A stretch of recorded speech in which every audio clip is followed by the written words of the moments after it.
Welcome to Entrepreneur State of Mind. I'm your host, Dr. Dale Caldwell, and I have someone that I've gotten to know very, very well over the years, Andrew Frazier. Andrew, welcome. How are you?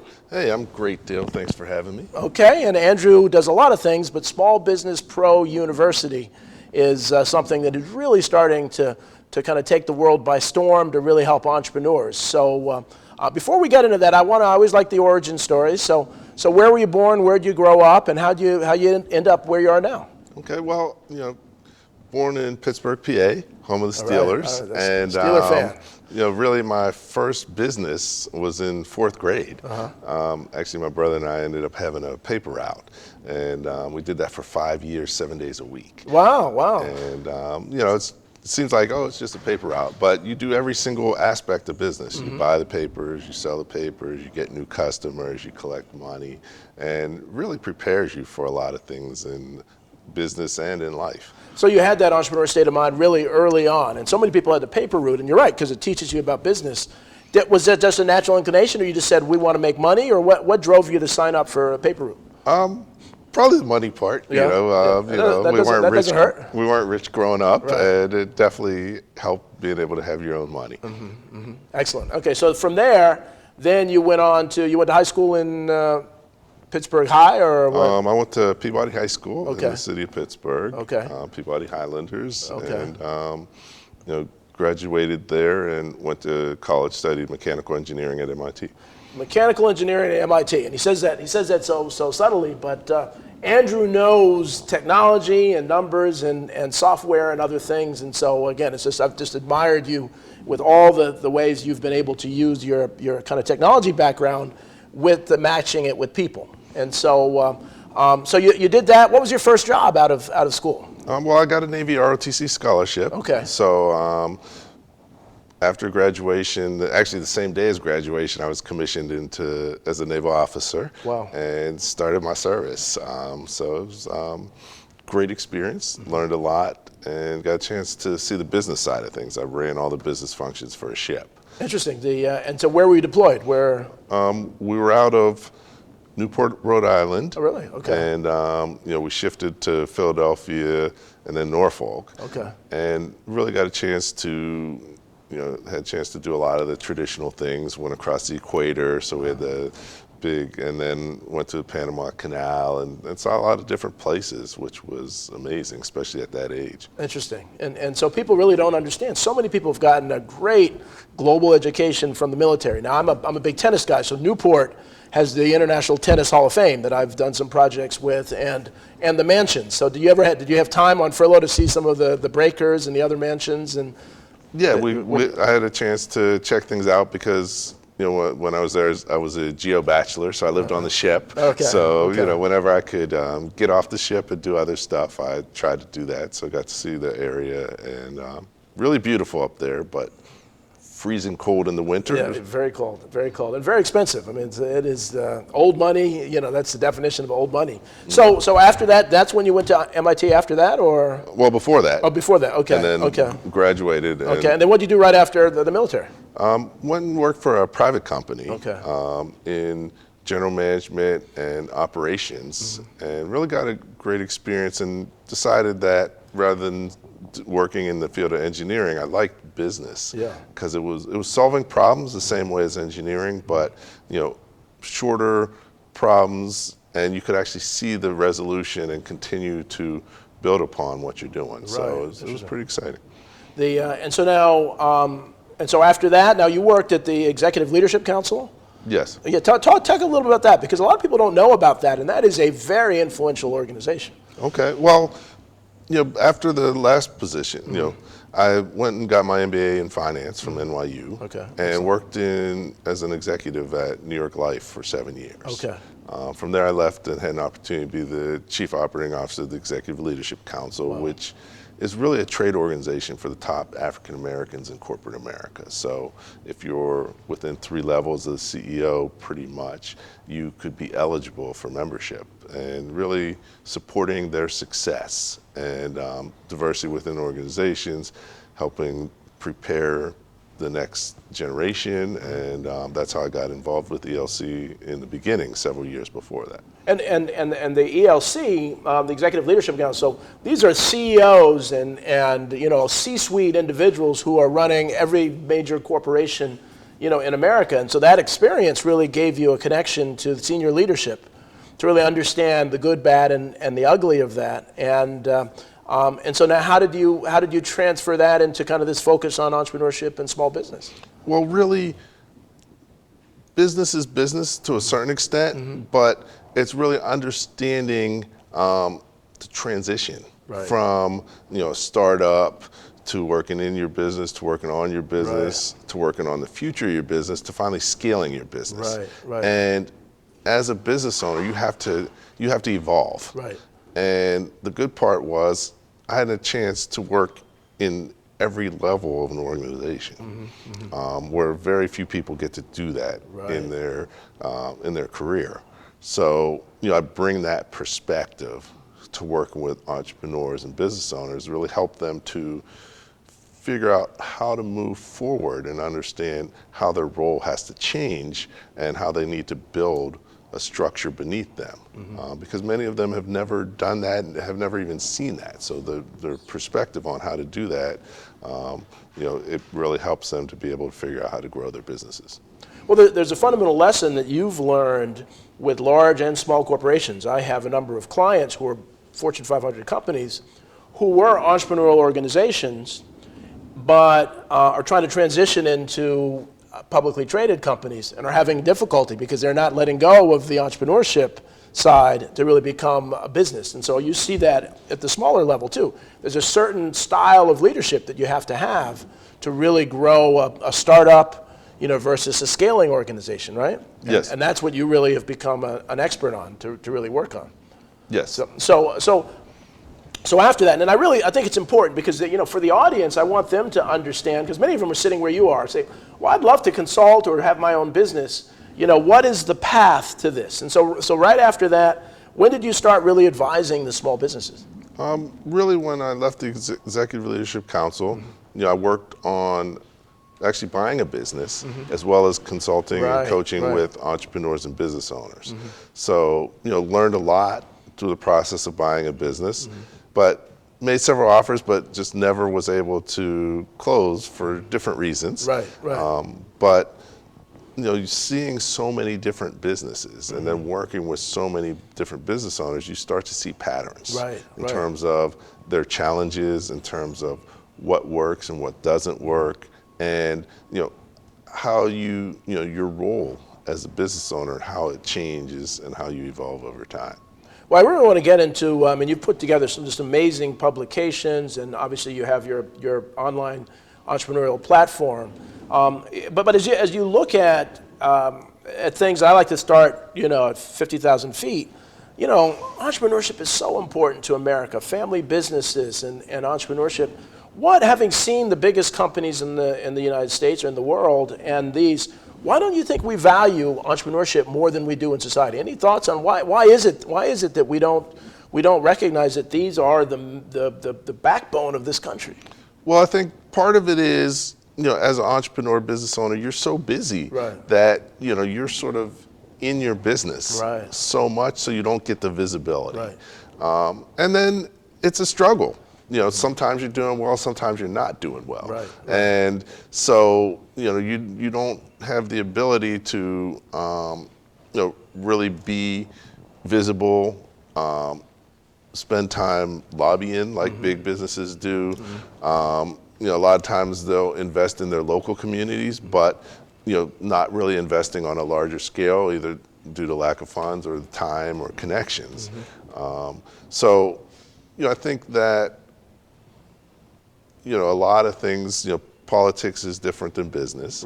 And they really can't or haven't really been in that arena on any type of scale because there's just so many of them and they don't have the ability, haven't come together or into organizations. So, the work that you're doing is so important because, like you said, they are the backbone of America.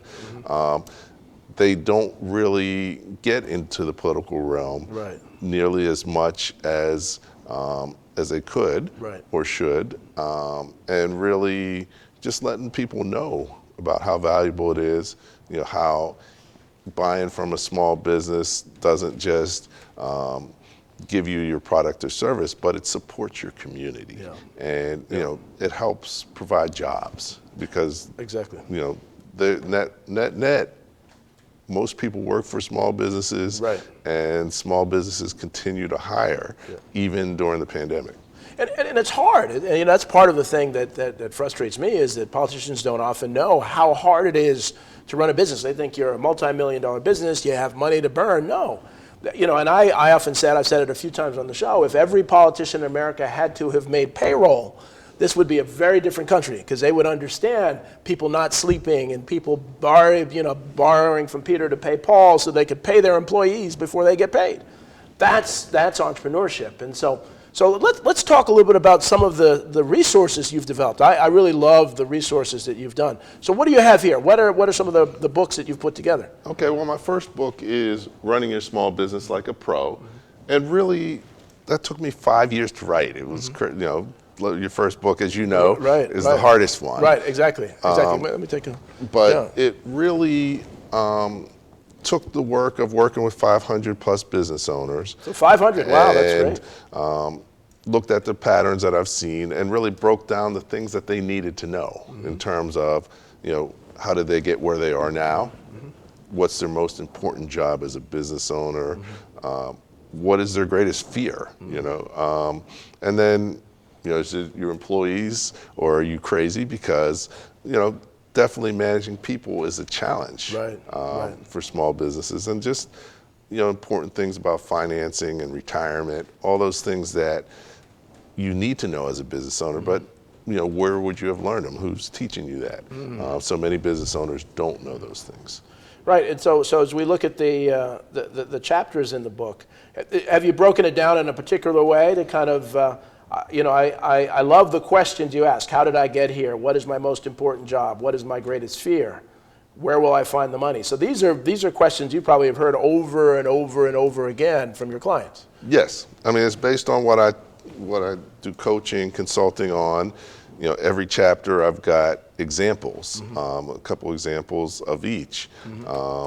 And really what that allows you to do is, see how that could work for your business. Right. One of the top examples is understanding your target market, where, one of my clients, they wanted to grow and sell more, and actually, with the target market they thought was women. Right. But actually it ended up being men buying gifts for their women. And that's a great lesson. Welcome back to Entrepreneur State of Mind. I'm your host, Dr. Dale Caldwell, with Andrew Frazier of Small Business Pro University. We were just talking about your book, Running Your Small Business Like a Pro. And I really like this because, small business folks are professionals just like athletes are.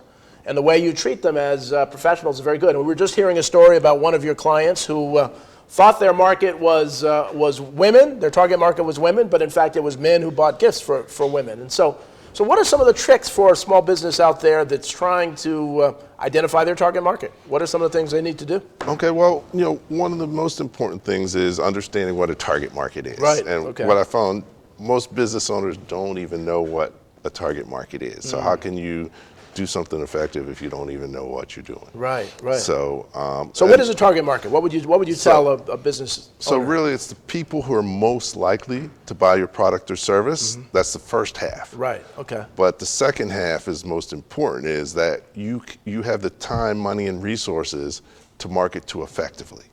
Because the target market's people you're actively going after. It's not everybody who may buy your product. Right, okay. And many times the smaller your target market, the better, which is counterintuitive. Yeah, it's interesting. So I'm a member of the National Speakers Association. We talk to a lot of folks, and you want to think, okay, well, I can speak on this, I can speak on that, I can speak on, but the people who are successful who really focus.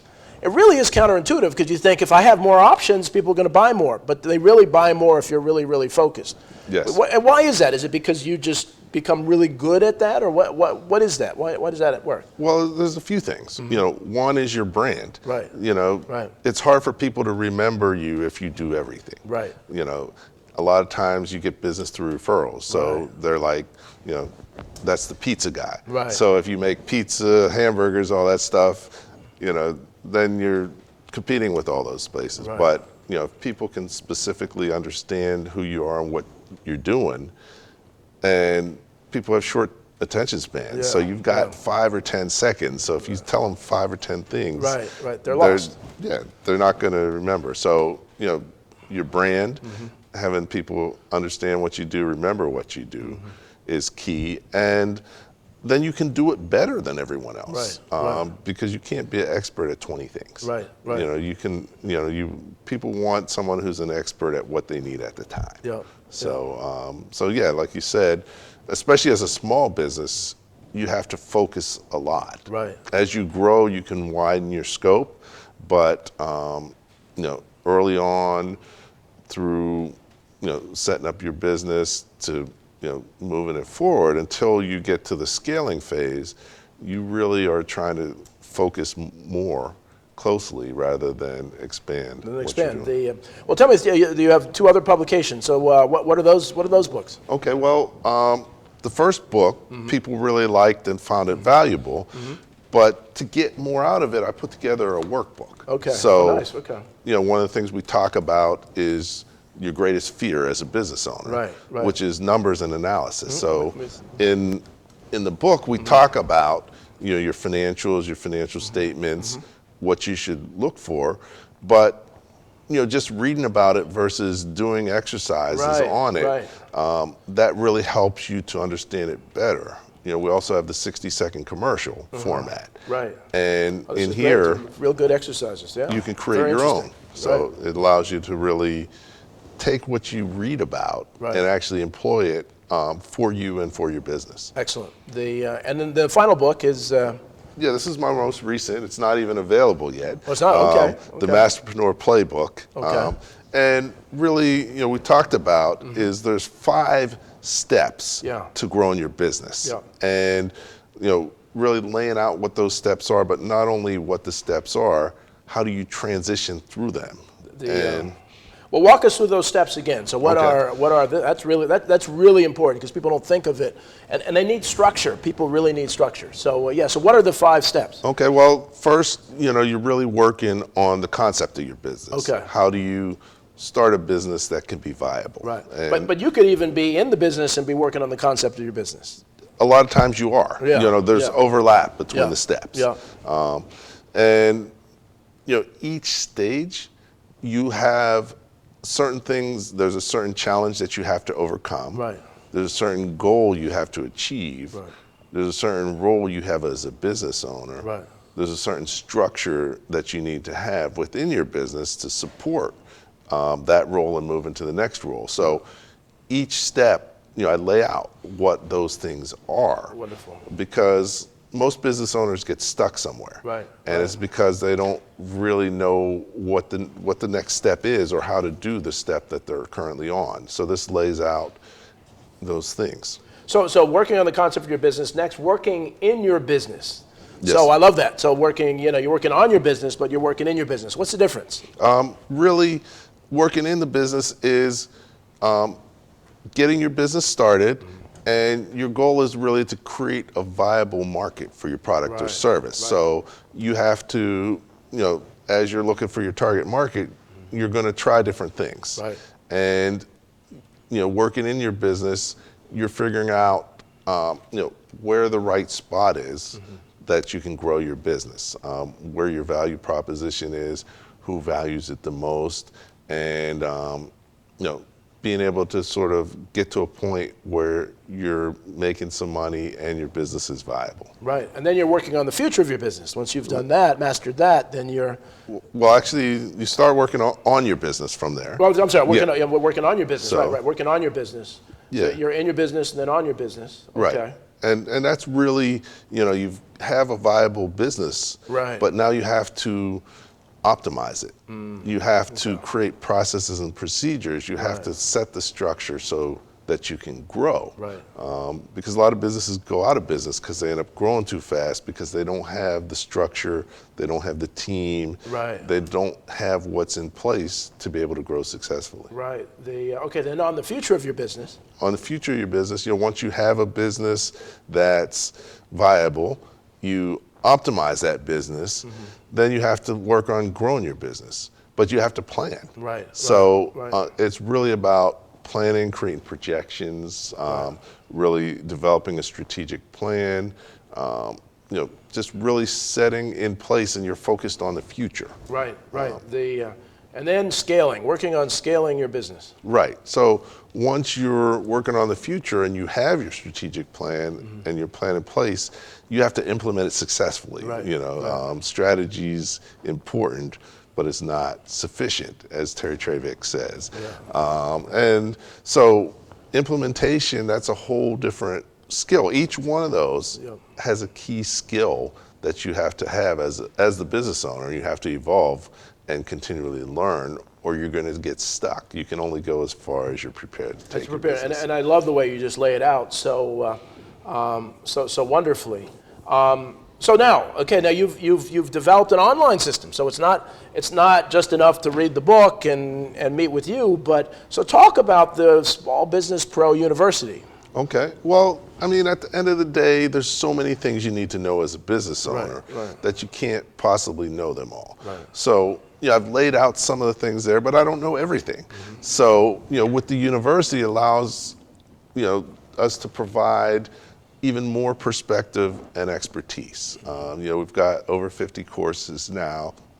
We've got over 20 instructors who have really over 1,000 years of business experience. Wow. So in all different fields. So 50 courses, 20 instructors, 1,000 years of experience on that. And just, and we'll go over it again. The website, how do people access this? How do they get a chance to look at it if the audience wants to say, that sounds interesting, I want that? It's at www.sbprou.com. sbprou.com. sbprou, perfect. And so you take people through at their own pace, the kind of this entrepreneur training? Yeah, it's on demand, asynchronous learning, and really you have the ability to focus on areas where you're working on at the time. So if you're looking for financing, you can go into the financing learning area. Right. If you're looking to market and sell better, there's plenty of courses on marketing and selling by different people because having different perspectives, each industry is different, each business is different. But what I like to do is take from all that I've learned and figure out what is the optimal strategy for your business going forward. Well, we're believe it or not. I mean, I could talk to you for hours. We're almost at the end of the session, but I think it's important for people to understand that it's not an excuse anymore to say, I don't have time to meet with you. I don't have time to read your books. I'm an entrepreneur. Now they can go online at their own leisure, and instead of watching Netflix, they can actually start to do this and grow their business and make a lot more money. So again, if they want to see it, give the website. www.sbprou.com is where you can access the university as well as learn about other tools and resources that can help you as a business owner. Excellent. Well, Andrew, and again, I've known Andrew for years. He is one of the best consultants that I know, working with businesses of all sizes. So, Andrew, again, thank you so much. Thanks, This Dale. has been great. Thank pleasure. you all for watching Entrepreneur State of Mind, and please share this show with others. There's a lot of valuable information. So take care, and we will see you next time.